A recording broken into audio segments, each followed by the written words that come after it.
Master minds commerce చదవాలనుకునే 10th inter విద్యార్థుల తొలి ఎంపిక. ఖడ్గం మూవీ 2002లో రిలీజ్ అయింది. సో అప్పట్లో ఎంత సెన్సేషనలో చెప్పాల్సిన అవసరం లేదు. అప్పటికి ఆగస్ట్ 15th సార్ పుట్టాను సార్. ఆగస్ట్ 15th వచ్చిందంటే మూవీస్ అంటే ఏదైనా మూవీ వస్తుంది టీవీలో అంటే అది వేసే మూవీకి ఉందంటే అది ఖచ్చితంగా ఖడ్గమే ఉంటుంది. సో జనవరి 26th ఆగస్ట్ 15th అప్పటి నుంచి 22 సంవత్సరాలుగా ప్రతి సంవత్సరం 2 సార్లు చెప్పిన ఇప్పటికీ ఓన్లీ శాటిలైట్ ఛానల్స్లోనే 44 సార్లు వచ్చింది. అది కాక ఓటీటీలోనూ చిన్న సెల్ ఫోన్స్లోనూ దాన్ని రీల్స్ చేసి మీమ్స్ చేసి బిట్స్ కింద చాలా వచ్చింది. కాకపోతే ఈ జనరేషన్ అందరికీ అప్పుడు చిన్నపిల్లలు ఉన్న వాళ్ళకి ఇప్పుడు ప్రజెంట్ జనరేషన్కి ఆ సినిమా గురించి బాగా తెలుసు. కానీ ఆ సినిమా బిగ్ స్క్రీన్ మీద ఉండే ఒక కిక్ ఒక ఎక్స్పీరియన్స్ ఇప్పుడు రిలీజ్ తోటి దొరుకుతుంది. దాన్ని ఎవరు మిస్ అవ్వద్దు దయచేసి. ఈ మూవీ మెయిన్గా రిలీజ్ చేయడానికి మురారితో వచ్చిన ఒక రెస్పాన్స్ను బట్టి ఇప్పుడు రిలీజ్ చేస్తున్నారు. ఎందుకంటే రిలీజ్ అనేది ఎప్పుడు ప్రొడ్యూసర్స్ డెసిషన్, మనకు సంబంధం ఉండదు, డైరెక్టర్స్ సంబంధం ఉండదు. డైరెక్టర్స్ సినిమా ఫినిష్ అయిపోయి రిలీజ్ అయిపోగానే అయిపోతుంది, వాళ్ళ డెసిషన్ అది. సో ఈ ప్రశ్న మధు మురళి గారిని అడిగితే బాగుంటుంది. ఖడ్గం మూవీ అనే ఆలోచన మీకు ఎలా వచ్చింది? మెయిన్గా ఏదైనా కథ రాయడానికి ఒకటి మనల్ని ఇన్స్పైర్ చేసే అవకాశం అనేది ఒకటి ఉంటుంది. ఒక సార్ జస్ట్ నార్మల్గా సార్ ఏదైనా కానీ మన మనసులో ఒకటి ఆలోచన రేగాలన్నా కానీ ఏదో ఒక ఇన్సిడెంట్ చూసి మనం అనుకుంటాం. అలాగే ఈ మూవీకి సో మెయిన్గా బీజం పడ్డం అనేది ఎక్కడ మొదలైంది అనుకోవచ్చు? ఒక రియాక్షన్ ఆ టైంలో ఎందుకు ఓల్డ్ సిటీకి ఒక పని మీద వెళ్ళినప్పుడు ఒక ఆటో స్పేర్ పార్ట్స్ ఏదో స్పేర్ పార్ట్స్ సైకిల్ షాప్ దేంట్లోనో ఒసామా బిన్ లాడెన్ పోస్టర్స్ పెట్టుకుని ఉన్నాడు అతను. అప్పటికి ఒక 1 year బ్యాకే అమెరికా మీద 9/11 అటాక్ జరిగింది. సో దాని మీద వాడు ఏదో కాంప్లిమెంట్గానో లేకపోతే దాన్ని గొప్పగా ఫీల్ అయ్యి పెట్టుకుని ఉన్నాడు. అందరూ చూసి వెళ్తున్నారు. నాకు ఇది తప్పు అనిపించింది, ఇది కరెక్ట్ కాదు కదా, ఇది ఎందుకు పెట్టుకోవటం తప్పు. పెట్టుకుంటే దానికి ఎవడు ఏమి రియాక్ట్ అవ్వకుండా మామూలుగా వచ్చి వెళ్ళిపోతున్నారు ఏంటి అని అన్న తర్వాత ఒక రోడ్డు మీద చూస్తే ఒక ఆటో మీద పర్వేజ్ ముషర్రఫ్ పాకిస్తానీ ప్రెసిడెంట్ అప్పుడు జనరల్, అతని పోస్టర్స్ పెట్టుకుని ఆటో వెనకాల తిరుగుతున్నారు. ఇదేంటి మన దేశంలో ఉంటూ మన రాష్ట్రంలో ఉంటూ మన దేశంలో ఉంటూ మన దేశానికి వ్యతిరేక శక్తులు ఫోటోగ్రాఫ్స్ ఎలా పెట్టుకోగలిగారు, పెట్టుకుని ఎంత ఇదిగా తిరుగుతూ ఉంటే అందరూ ఎందుకు రియాక్ట్ అవ్వట్లేదు, ఇది కరెక్ట్ కాదు, ఇది ఏదో తప్పు జరుగుతుంది. ఎక్కడ ఉంది తప్పు? వాళ్ళదా, వీళ్ళదా, మిగతా వాళ్ళదా, సొసైటీదా, గవర్నమెంట్దా, ఎడ్యుకేషన్ సిస్టమ్దా, ఎక్కడ జరుగుతుంది? అందరూ హ్యాపీగానే బతుకుతున్నారు కదా. ఇప్పుడు రంజాన్ వచ్చిందంటే ఆ 1 month హైదరాబాద్లో ఉన్న వాళ్ళందరూ కూడా ఓల్డ్ సిటీకి వెళ్ళి ఆ స్వీట్స్ అన్నీ ఎంజాయ్ చేస్తారు, బిర్యానీలు తింటారు.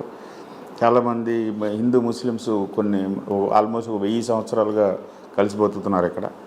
ఈ చిన్న ఇన్సిడెంట్స్ వల్ల అన్నెసరీగా రిఫ్ట్ పెద్దదైపోతే ఇది కరెక్ట్ కాదు. సో బేస్ ఏంటి? మన పేట్రియాటిజం, మన నేషనలిజం మనం ఫీల్ అవ్వట్లేదు. ఏదో ఫీల్ అయినా సరే బయటికి చెప్పట్లేదు, ఎవరికళ్ళు మనకి ఎందుకులే అని వెళ్ళిపోతున్నాం.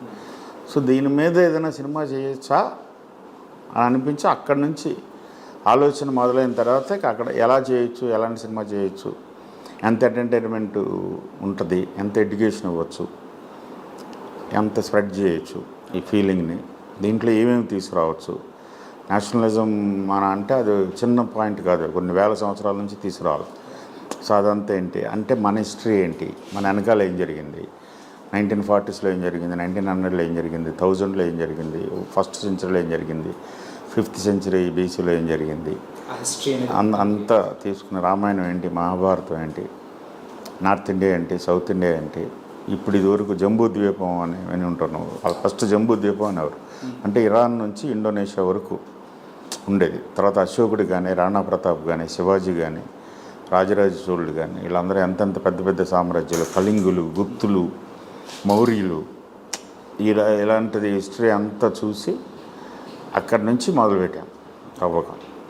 తర్వాత పార్టిషన్ ఎలాగైంది, ఏ బేసిస్ మీద అయింది, ఎవరు రీజన్ దానికి, దానివల్ల పాకిస్తాన్ ఇండియా కంట్రీస్ ఎలా ఫామ్ అయినాయి, తర్వాత 1971లో బంగ్లాదేశ్ ఎలా ఫామ్ అయింది, ముజిబుర్ రెహమాన్, ఇందిరాగాంధీ, అప్పుడు జిన్నా, తర్వాత ఆయుబ్ ఖాను, జనరల్ కరియప్ప, మానెక్ షా, ఇలాగ ఆర్మీ, ఈ కార్గిల్ వార్ గొడవ ఏంటి, ఈ ఇష్యూ ఏంటి, పిఓకే ఏంటి, Pakistan occupied Kashmir, United nations, ఇలాగ వాస్ట్.